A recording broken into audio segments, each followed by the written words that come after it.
नमस्कार मेरे प्यारे ज्योतिष मित्रों। आज फिर आपके सामने प्रस्तुत हूं और आज फिर हम सरल ज्योतिष पार्ट 1 का अध्याय 8 ले रहे हैं। अब देखिए कोइंसिडेंस क्या है। अध्याय 8 का टॉपिक है राहु और जुपिटर, मतलब गुरु चंडाल योग। जब मैंने ज्योतिष सीखना शुरू किया था बहुत साल पहले, तो ये पढ़ा, शुरू में ही पढ़ा कि गुरु चांडाल योग, और बड़ा भयभीत हो जाते थे। कुंडलियां देखनी इतनी आती नहीं थी, पर एक हमारे ऑफिसर थे, उनकी कुंडली देखी तो उसमें गुरु चंडाल योग था। अब मैं भी बड़ा परेशान उससे हो गया कि भाई, जब तक ये सीखा था कि गुरु चंडाल योग संतान को तकलीफ देता है, शुरू में मैंने ये सीखा था। हमने फट से बोल दिया कि संतान को कष्ट होता है। अब वो क्या था, उनकी लड़की स्पेस टोपोग्राफी में डॉक्टरेट थी,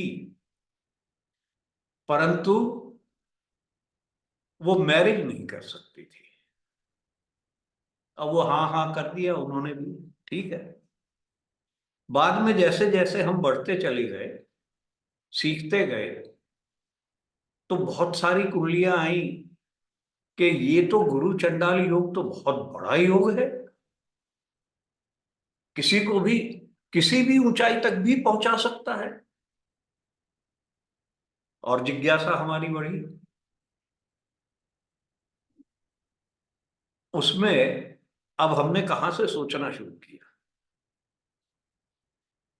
देखिए, हमारी जो माइथोलॉजिकल स्टोरीज हैं, जो कहानियां हैं, उनमें बहुत कुछ छिपा हुआ है। अब इस योग में गुरु चंडाल योग, गुरु बृहस्पति और चंडाल राहु को माना गया है। तो राहु केतु को क्यों नहीं चंडाल माना, सिर्फ राहु को क्यों लिया? तो उसके लिए हम समुद्र मंथन की कहानी पर जाते हैं। अच्छी तरह पता है, मंथन से धन्वंतरी जी अमृत कलश लेकर के निकले और सब में होड़ लग गई कि ये अमृत पिया जाए। और विष्णु जी ने मोहिनी का रूप लेकर के कलश अपने हाथ में ले लिया कि मैं डिस्ट्रीब्यूट करूंगा, और एक तरफ दानव सब बैठ जाओ और दूसरी तरफ देवताओं को सबको बैठा दिया। राहु केतु, जो क्या नाम था, सूर्य भानु था या क्या था, उनको सूर्य भानु भी बोलते हैं, वो सूर्य और चंद्रमा के बीच में जाकर के बैठ गए और उसका नंबर आया तो उसको भी अमृत मिल गया। पर सूर्य चंद्रमा ने उसको, विष्णु जी को इशारा कर दिया कि ये राक्षस है, तो विष्णु जी ने उनकी गर्दन काट दी। अब अमृत तो पिला चुके थे।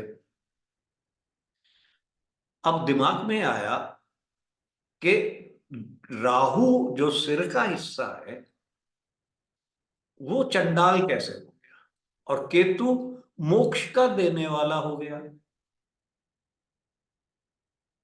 मोक्ष का भी केतु को माना जाता है, और बहुत से भी उनके सिग्निफिकेशन है, कारक तो है। तो वो क्या है कि जब हम पानी पीते हैं, कोई चीज लिक्विड पीते हैं, तो वो मुंह से सीधा गले में चला जाता है, गले में भी नहीं रुकता, नीचे चला जाता है। तो जब गर्दन कट गई स्वभानु की, तो वो अमृत केतु में चला गया, राहु में केतु नहीं बचा। परंतु अगर आपको अमृत की एक जरा सा भी टच मिल जाए तो भी आप अमर हो गए। कहानी तो ये है। तो इसलिए राहु को चंडाल बोला गया, परंतु उसमें भी अमृतत्व के गुण हैं। ये तो कहानी हो गई यहां से। अब हम थोड़ा सा एस्ट्रोलॉजी पे इसकी विचार करते हैं कि राहु सूर्य और चंद्रमा को अपना सबसे सबसे भयंकर दुश्मन मानता है, क्योंकि उसी ने बता दिया था उन दोनों ने, और राहु की गर्दन काट दी गई थी। पर क्या वो गुरु चंडाल योग ही क्यों लेते हैं? ये भी एक, भाई राहु के साथ किसी ग्रह की युति है। अगर सबसे बुरी युति माननी थी तो हमको माननी चाहिए कि राहु की युति सूर्य या चंद्र से हो तो वो उन्हें बर्बाद कर देगा, क्योंकि वो जानी दुश्मन है। बृहस्पति से ही क्यों? अब ये समझ में नहीं आता, क्योंकि बृहस्पति विजडम है, देवताओं के गुरु हैं। तो बृहस्पति से क्यों, शुक्र से क्यों नहीं? वो दैत्यों के गुरु हैं, और राहु दैत्य हैं, तो वो युति अच्छी मानी जानी चाहिए। परंतु नहीं। बहुत सी कुंडलियों में देखा है कि शुक्र की राहु के साथ युति अच्छी नहीं रही। इंदिरा गांधी का ही हॉरोस्कोप ले लो चाहे, बाकी और ग्रहों के साथ राहु की युति क्यों नहीं बुरी मानी गई?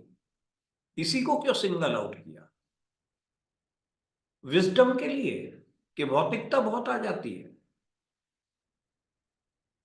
मेरे हिसाब से हमें यह समझना चाहिए कि जिस कुंडली में भी ये है, या योग बन रहा है या नहीं बन रहा है, ये वाला योग, तो हम ये एनालाइज करें कि राहु कैसे फल देता है। इसका सबसे बड़ा अच्छा विश्लेषण सत्याचार्य जी ने किया है। उनका जो है, और बाकी पुस्तकें पढ़ करके जो विचार बनता है कि राहु और केतु का, राहु का किसी भी भाव का स्वामित्व नहीं है। अलग अलग दिए हुए हैं स्वामित्व, पर जब वो इतने भिन्न विचार हो जाते हैं तो हम ये माने भाई किसी में भी नहीं है, चलो फिर हम कैसे देखें। तो सत्याचार्य जी ने कहा है कि राहु जिस राशि में बैठता है उसी राशि के अनुसार फल देता है। पहली पॉइंट। दूसरा, जिसके साथ भी वो युति में होता है उसका भी फल देता है। तीसरा, राहु का फल जो ग्रह उसको आस्पेक्ट कर रहे हैं उससे भी वो मॉडिफाई हो जाता है, उसमें चेंज ला सकते हैं। अब राहु मान लो लगन में बैठा है, मिथुन लगन है, तो हम कहेंगे राहु मिथुन का फल देगा, मतलब मरकरी की तरह फल देगा, बुध की तरह फल देगा। और वो बुध कन्या का बुध ना होकर के मिथुन का बुध होगा। अगला पॉइंट इसमें मैं ये इसलिए क्लैरिफाई किया कि यहां पर बहुत सी दफे मैंने देखा है हमारे मित्र जो हैं इसको दोनों राशियों का फल मान करके और एनालाइज करने की कोशिश करते हैं और रिजल्ट नहीं मिलता। इसीलिए ये थोड़ा सा अंतर मैंने बताया। चौथा पॉइंट, अगर राहु केंद्र में है तो केंद्र का स्वामी हो गया, ये पहले पॉइंट से ही आ गया। अगर राहु के साथ वो किसी योग में इन्वॉल्व है, मान लीजिए केंद्र में बैठा है और उसके साथ त्रिकोण का स्वामी भी बैठा है, तो राहु जैसा योग कारक ही नहीं है, बहुत अच्छा योग कारक बन जाता है। इसके विपरीत राहु यदि त्रिकोण में बैठा हो और वो केंद्र के स्वामी के साथ हो जाए, तो वो फिर से योग कारक बन जाएगा, बहुत जबरदस्त योग कारक होगा। तो वो जहां बैठा है, या अगर जिसका वो फल दे रहा है वो किसी योग में इन्वॉल्व है, तब राहु भी उस योग में पार्टिसिपेट करेगा। ये भी मैं एग्जाम्पल में आपको बताऊंगा। तो राहु और केतु को देखने का ये तरीका है, इस तरह से देखते हैं, ना कि केवल गुरु चांडा चंडाल योग से हम भयभीत हो जाएं। अभी हम देखेंगे बहुत अच्छे अच्छे फल भी दे देता है। सूर्य चंद्रमा के साथ है तो भी फल दे देता है, केंद्र त्रिकोण में हो तो फल दे देता है। ठीक है भाई। तो यहां हमारा, ये हमारे क्वेश्चंस जो दिमाग में हमेशा उठने चाहिए कि बाकी लोगों के साथ, बाकी ग्रहों के साथ क्यों नहीं, सिर्फ राहु और जुपिटर को ही क्यों लिया, ये नहीं, राहु कैसे फल देता है, ये सब हमने इसमें थोड़ा सा विश्लेषण कर लिया है। अब हम एक दो कुंडली देखते हैं और विचार करते हैं उस पर।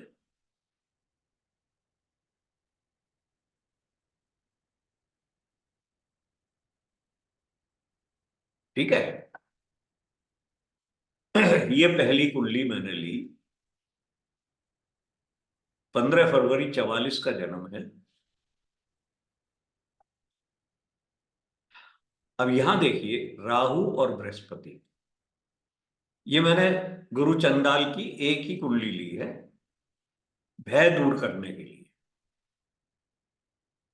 अब यहां बृहस्पति उच्च राशि में है, पर हैं कौन?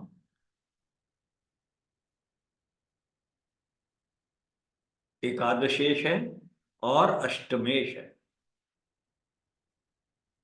अब यहां बृहस्पति को देखो, एकादशेश होकर के वो त्रिषडाय के स्वामी हैं और दूसरे त्रिषडाय में बैठे हैं, तो अच्छा फल ही देंगे, बुरा फल नहीं देंगे। अष्टमेश होकर के बृहस्पति तीसरे भाव में बैठे हैं, अष्टम से अष्टम, और राहु के साथ है। ये हमारा सुपर स्ट्रॉन्ग विपरीत राजयोग बन गया। ये जो युति है राहु और बृहस्पति की, ये बुध से दृष्ट है, शनि से दृष्ट है। जुपिटर और बुध ये दोनों द्वितीयेश, एकादशेश, पंचमेश, शनि नवमेश, कितना महान धन योग बन गया है। कोई कमी दिखाई दे रही है? बहुत बड़ा धन योग बन गया है, आदमी पुरुषार्थी है।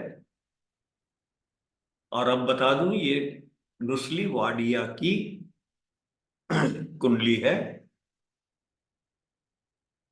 जो शायद 600-700 मिलियन डॉलर्स उनकी वर्थ है, उतनी उनके पास प्रॉपर्टी। तो ये मैंने आपको देखने को बताया कि ये किस तरह से काम नहीं, किस तरह से खराब नहीं कर रहा है, क्योंकि बृहस्पति एक तो सुपर स्ट्रॉन्ग विपरीत राजयोग में है, राहु धन योग में इन्वॉल्व है, बृहस्पति और बुध शनि से दृष्ट, धन योग में इन्वॉल्व है, तो वही तो फल देगा वो। राहु इंडिपेंडेंट फल नहीं देता है अपना। अब ये दूसरा चार्ट ले, ये लंदन की बर्थ का है। ये मैंने किस लिए लिया है कि यहां राहु सूर्य और चंद्रमा के साथ बैठे युति में है, शनि से दृष्ट है। पहले तो मैं सूर्य और चंद्रमा को ही देख लूं जरा सा। सूर्य नवमेश है और चंद्रमा अष्टमेश है। तो अष्टमेश अपने से 12th में है, और ये युति बृहस्पति से दृष्ट है। अब यहां तो सूर्य चंद्रमा को बहुत ही खराब कर देना चाहिए तो राहु को। अब राहु कौन है जरा सा ये भी देख ले हम। राहु को बल प्राप्त नहीं हुआ, उसका डिस्पोजिटर जो वो बुध की तरह से काम कर रहा था वो छठे भाव में बैठा है और षष्ठेश के साथ है, कोई शुभ दृष्टि नहीं है। तो यहां राहु, इनका जो सूर्य और चंद्रमा का भी जो डिस्पोजिटर है वो भी छठे में बैठा। यहां पर एक आप अगर वो देखोगे, 2 3 4, इनमें काफी संबंध है। टॉरस, मतलब वृषभ, मिथुन और कर्क में काफी संबंध आ रहा है। ये हम आगे बात करेंगे। तो ये एक बहुत अच्छी पोजीशन यहां पर बन गई है। अब ये किसका चार्ट है? ये प्रिंस विलियम्स का चार्ट है, जो प्रिंस किंग चार्ल्स के लड़के हैं, और उनके बाद इसका ही किंग बनने का नंबर है। तो यहां भी हमें, अब सूर्य चंद्रमा अगर इतने खराब बैठे हुए हैं तो राज परिवार में जन्म कैसे हो गया? यहां पर राहु केंद्र के स्वामी की तरह वर्क कर रहा है, वो सप्तमेश है और नवमेश सूर्य के साथ युति में है। तो राहु राजयोग में इन्वॉल्व हो गया। राहु सप्तमेश की तरह काम कर रहा है, बुध की तरह काम कर रहा है सप्तमेश। बुध दशमेश नहीं, बुध सप्तमेश की तरह काम कर रहा है। और सप्तमेश और सूर्य की युति एक बहुत अच्छा राजयोग है। तो ये प्रिंस विलियम्स की कुंडली है। इसके बाद हमने श्रीमती इंदिरा गांधी जी की कुंडली ली है, ये दिखाने के लिए कि ये देव गुरु को भी नहीं बख्श रहा है। अब ये राहु शुक्र के साथ है, देव गुरु के साथ है, पर रिजल्ट इतने खराब भी नहीं दिए, दोबारा पावर में ले आया था। यहां क्या कारण है? अब हमें देखना है ना भाई, कहां इन्वॉल्व है, कहां क्या है, कौन। अब ये बृहस्पति और शुक्र में एक्सचेंज है। तो जो ये राहु है, ये नव में षष्ठे बृहस्पति की तरह काम कर रहा है, षष्ठे। और ये 6 और 11 का एक्सचेंज है। कर्मठ बना देती है, संघर्ष बना देती है। बहुत और भी योग है, और भी योग है, परंतु हम बात कर रहे हैं राहु के साथ युति की। अब यहां इसको शुक्र चंडाल योग क्यों नहीं बोला, या देव गुरु चंडाल योग, ये भी तो नाम हम रख सकते थे। देव गुरु शुक्र चंडाल योग।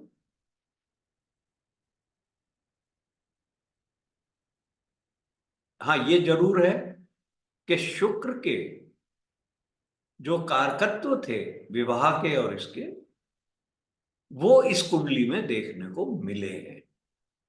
दूसरा, संतान को, अब देखिए यहां बृहस्पति के साथ चंडाल योग नहीं है, परंतु इनके दोनों पुत्र लॉन्ग लिव्ड नहीं रहे।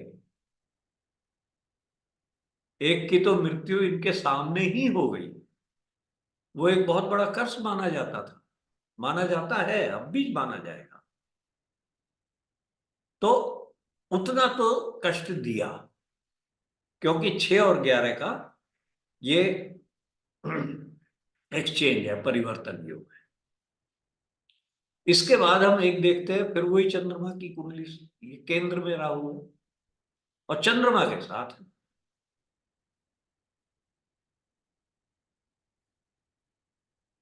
अब यहां राहु किस तरह काम कर रहा है?